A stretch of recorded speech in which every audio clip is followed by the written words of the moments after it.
যাদবপুরে হস্টেলে ঢুকে হামলার হুঁশিয়ারির পরেই যাদবপুরের বিধায়ক সর্বরী মুখোপাধ্যায়ের দিগবাজি। রাজ্য জুড়ে প্রবল নিন্দার মুখে বিজেপি বিধায়কের সুরবদল।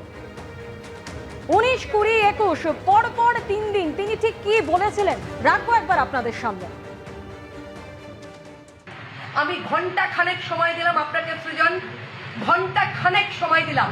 হয় আপনি যাদবপুর থানায় তাদেরকে সারেন্ডার করাবেন, তা নাহলে 1 ঘন্টা পর থেকে যাদবপুর হোস্টেলে ঢুকবে গোটা ভারতীয় জনতা পার্টি, পশ্চিমবঙ্গের সরকার, এবিভিপি সবাই। আমি সৃজন ভট্টাচার্যকে বলছি, অলিভ দাস, রহমান মল্লিক, অনির্বাণ, সাগ্নিক সরকার, এদেরকে যদি 1 ঘন্টার মধ্যে যাদবপুর থানায় সারেন্ডার না করান, সৃজন আপনাকে বললাম আমি কিন্তু যেখানে লুকিয়ে আছে সেখান থেকে টেনে বার করব। সারা রাত তাণ্ডব চলবে আজ। আমি কোনো উস্কানিমূলক কথা বলিনি।